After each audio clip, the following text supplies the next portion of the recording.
का पुल बनता था, कोई सरकारी भवन बनता था, तो एक शूद्र समाज के व्यक्ति की नरबली ली जाती थी। कौन सा ऐसा धर्म लेके चल रहे हैं जो इंसानियत का कत्लेआम पर करने पर आमादा है, हमारी हत्या करने की बात करता है, कोई सिर काटने की बात करता है। बंदर घुड़की देने वाले गीदड़ों की क्या औकात, स्वामी प्रसाद मौर्य के सामने पहाड़ भी खड़ा होगा तो भी रुकने वाले नहीं हैं। मनु की व्यवस्था में सबसे ऊंचा ब्राह्मण और सब उसके नीच, कोई 1 नंबर का नीच, कोई 2 नंबर का नीच, कोई तीसरे नंबर का नीच। मछली कछुए की पूजा कर जाते हो, लेकिन बिंद निसार केवट मल्लाह आज की पूजा यानी आज का सम्मान आप नहीं करते हो। इनका सनातन जात पात छुआछूत ऊंच नीच है। क्योंकि जब मैं बोलता हूं तो आंधी तूफान और भूचाल आता ही आता है।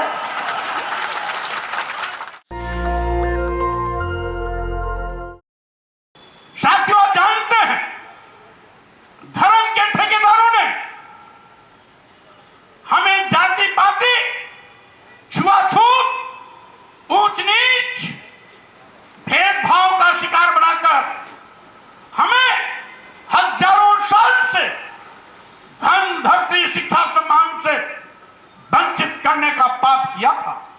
हम लोग यहां पर खड़े हैं, बोल रहे हैं, ये भी देश हमारे सामाजिक परिवर्तन महापुरुषों, सामाजिक परिवर्तन के महापुरुषों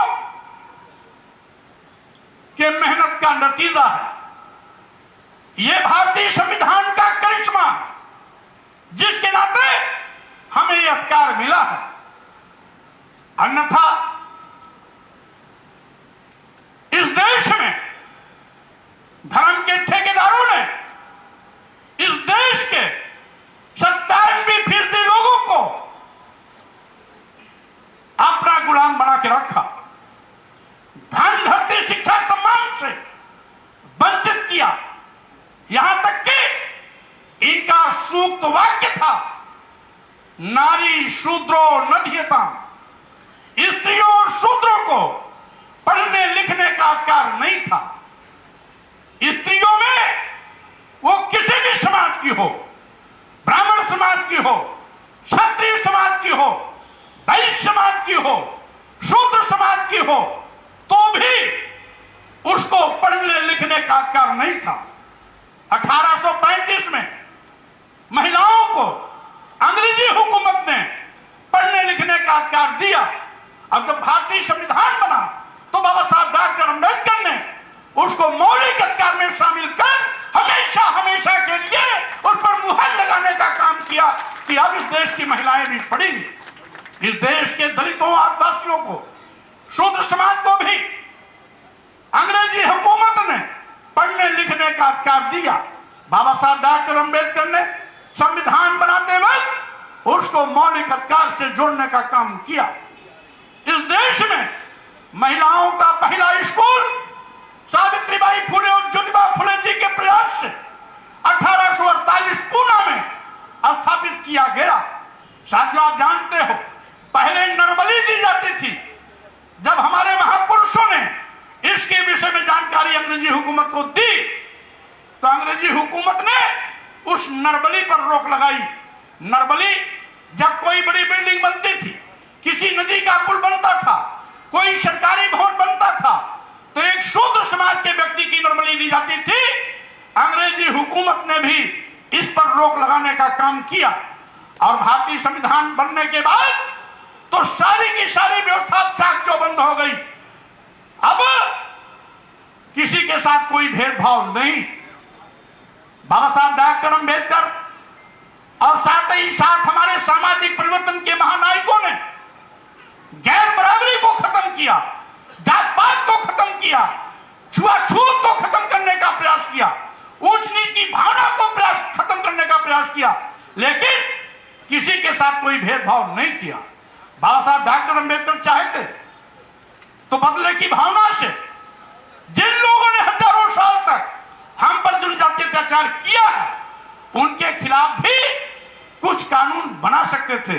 लेकिन बाबा साहब डॉक्टर अंबेडकर की महानता कि उन्होंने किसी के साथ कोई भेदभाव नहीं किया, बल्कि इस देश के जितने जितने भी बासिंदे थे, देशवासी थे, भारतीय थे, वो किसी भी वर्ग जात के रहे हों, हिंदू, मुसलमान, सिख, ईसाई, जैन, बौद्ध, कोई भी रहा हो, सबको एक समान अधिकार दिया भारतीय संविधान ने। लेकिन आज कुछ ऐसी ताकतें जो भारतीय संविधान के साथ खिलवाड़ करने का घिनौना सोच रखती है।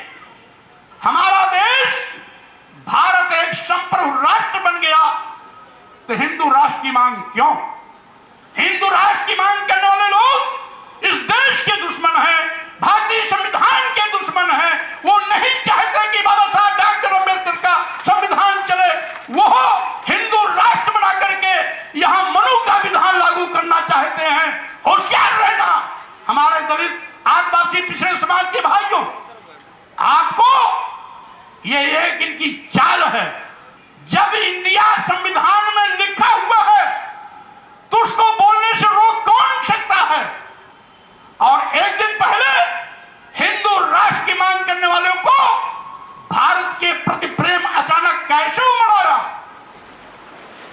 साथियों, यह इनका ड्रामा है। सही मायने में हिंदू राष्ट्र की मांग कर यह भारत की संप्रभुता पर चोट करना चाहते हैं। हिंदू राष्ट्र की मांग कर भारतीय संविधान को बदलने की नापाक कोशिश करने का काम कर रहे हैं। इसीलिए आपको सावधान रहना है। हजारों साल तक इन लोगों ने धर्म के मकड़ जाल में हमें गुलाम बनाया। क्या विडंबना है, हम अपनी पीड़ा भी नहीं कह सकते। अगर हम अपनी पीड़ा कहते हैं तो मनवादी मीडिया कहता है कि स्वामी प्रसाद मौर्य का एक विवादित बयान और आया। इंसाफ की मांग करना मीडिया के नजरों में विवादित बयान हो जाता है। आखिर मैं यही तो कहता हूं जो भारतीय संविधान कहता है। अगर भारतीय संविधान सबके सम्मान और स्वाभिमान की रक्षा करने का अधिकार देता है, सबको धन, धरती, शिक्षा, सम्मान का अधिकार देता है, सबको सीना तान कर इस राष्ट्र निर्माण में अपनी भूमिका तय करने के लिए अधिकार देता है, तो कौन से ऐसे लोग हैं जो आज भी धर्म के नाम पर हमको नीच कहते हैं, हमको अधम कहते हैं, यहां तक कि आज भी धर्म के नाम पर हमको अपमानित करने के लिए लोगों को प्रेरित कहते हैं। इस देश की महिलाओं को नीच से भी नीच होने का प्रमाण पत्र देते हैं। मैं कहना चाहता हूं, आखिर क्यों? धर्म मानवता के कल्याण के लिए होता है। धर्म मानवता के विनाश के लिए नहीं, बल्कि धर्म मानवता के कल्याण के लिए होता है। लेकिन ये धर्म के ठेकेदार कौन सा ऐसा धर्म लेके चल रहे हैं जो इंसानियत का कत्लेआम पर करने पर आमादा है, जो आज भी जात सूचक शब्दों का प्रयोग करके उनको अधम से अधम जात बताने में गर्व महसूस करता है। आखिर इस प्रकार के बातों को बढ़ावा क्यों दिया जाता है? हमने तो केवल अनुरोध किया था, इस देश के राष्ट्रपति माननीय प्रधानमंत्री को इस बात के लिए कहा था कि जो आपत्तिजनक शब्द हैं इसको निकाल दिया जाए या तो प्रतिबंधित किया जाए। पूरे देश में भूचाल आया। हमने यही मांग किया था कि ढोल गमार शोध पशुनारी शकल ताड़ना के अधिकारी, आखिर ये सब मारने पीटने के पात्र क्यों हैं? ढोल तो पीटा जाता है इसलिए कि उससे उसकी सुर निकाली जाती है, लेकिन इस देश की महिलाओं को, इस देश के शुद्ध समाज को अपमानित करने का यह अपराध धर्म के ठेकेदार क्यों कर रहे हैं? क्योंकि हमारा भारतीय संविधान कहता है अनुच्छेद 14 के अंतर्गत कि हम जाति, लिंग, जन्म स्थान के आधार पर किसी के साथ कोई भेदभाव नहीं कर सकते। जब लिंग के आधार पर हम किसी के साथ कोई भेदभाव नहीं कर सकते तो महिलाओं के साथ भेदभाव क्यों? आज हमें अर्थ का अनर्थ पढ़ाया जा रहा है। जब धर्माचार्य लोग घिर गए तो मानस की नई प्रति छपवा कर ताड़ना का अर्थ शिक्षा बताने लगे, लेकिन वे शायद नहीं जानते कि आज जो पढ़ने लिखने का अधिकार बाबा साहब डॉक्टर अम्बेडकर ने सबको दे दिया, अब इस देश का हर नौजवान पढ़ लिख करके तैयार हो गया है। अब आपके समझाने समझने वाला नहीं है, क्योंकि आपकी समझ से ज्यादा समझ इस देश के शुद्ध समाज के लोगों के अंदर आ गया है, जिसको हजारों साल से तुमने पढ़ने लिखने से रोका। इन्होंने मानस में भी अपनी गलती छोड़ दिया। लिखा है एक जगह कि शापत ताड़त परुष कहंता, पूजहि विप्र कहाई सब संता, अपूजहि विप्र सकल गुणहीना, पूजहि न शूद्र गुण ज्ञान न प्रवीणा।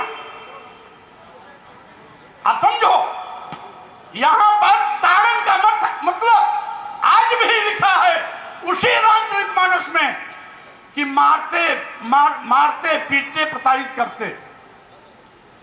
तो एक शब्द तो आपने शिक्षा से लगा दिया, लेकिन दूसरा ताड़न शब्द आपने छोड़ दिया। अगर हम अपना दर्द कहते हैं तो धर्म के ठेकेदारों के पेट में भूचाल आ जाता है। कोई हमारी हत्या करने की बात करता है, कोई सिर काटने की बात करता है, कोई तलवार से गर्दन उड़ा देने की बात करता है, कोई जीभ काटने की बात करता है, कोई हाथ काटने की बात करता है, कोई नाक कान काटने की बात करता है। लेकिन मैं कह देना चाहता हूं कि तुम्हारी इस गीदड़ भपकी से स्वामी प्रसाद मौर्य के सेहत पर कोई असर पड़ने वाला नहीं है।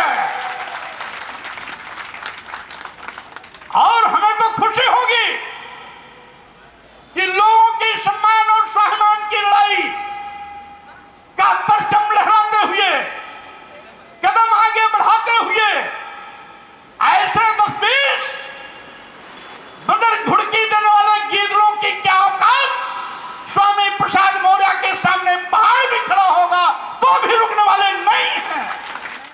यही कारण है कि भारतीय संविधान लागू होने के बाद भी मनुवादी ताकतें मनु का विधान लागू करने का पाप कर रही है। हमारे पिछड़ी जात के तमाम लोग क्षत्रिय बनने की कोशिश करते हैं, लेकिन आप शायद नहीं मालूम कि क्षत्रिय बनने पर भी मनवादियों ने आपको नीच होने का ही प्रमाण पत्र दिया है। मनु की व्यवस्था में सबसे ऊंचा ब्राह्मण और सब उसके नीच, उसके नीचे, यानी सभी नीच होने में दर्जा का अंतर है। कोई 1 नंबर का नीच, कोई 2 नंबर का नीच, कोई तीसरे नंबर का नीच। और हम नहीं कह रहे हैं, यह मनु का विधान कहता है। एक श्लोक है मनुस्मृति में, पंचवर्षम तु ब्राह्मणम शतवर्षम तु क्षत्रपाः पिता पित्रो बीजानीयात् ब्राह्मणस्तयो पिता। यानी 5 साल के ब्राह्मण 100 साल के क्षत्रिय में पिता पुत्र का संबंध है, जिसमें 5 साल का ब्राह्मण का बच्चा 100 साल के बूढ़े क्षत्रिय का पिता है। यह स्वामी प्रसाद मौर्य नहीं कह रहे, ये मनु महाराज कह रहे हैं, यह मनुस्मृति कह रही है। हम इसलिए इसका हवाला दे रहे हैं कि पिछड़े समाज के लोगों क्षत्रिय बनने का, झूठा क्षत्रिय बनने का नाटक मत करना। आज जात पात छुआछूत ऊंच नीच तो उसके शिकार हुए हैं। जात पात छुआछूत ऊंच नीच के नाम पर हमारे साथ सौतला व्यवहार किया गया, हमें पढ़ने से रोका गया, हमें लिखने से रोका गया, आगे बढ़ने से रोका गया, धन अर्जन करने से रोका गया, धरती हड़पी गई, हमारा मेहनत सब कुछ हड़पा गया। हम तो उसके शिकार हैं। हम जात पात छुआछूत में विश्वास नहीं करते। ऐसा लगता है कि आज स्वामी प्रसाद मौर्य की बात उनको गोली से भी ज्यादा घायल कर रही है, इसीलिए उनकी जुबान भी लड़खड़ाने लगती है। लेकिन सच को स्वीकारना हो।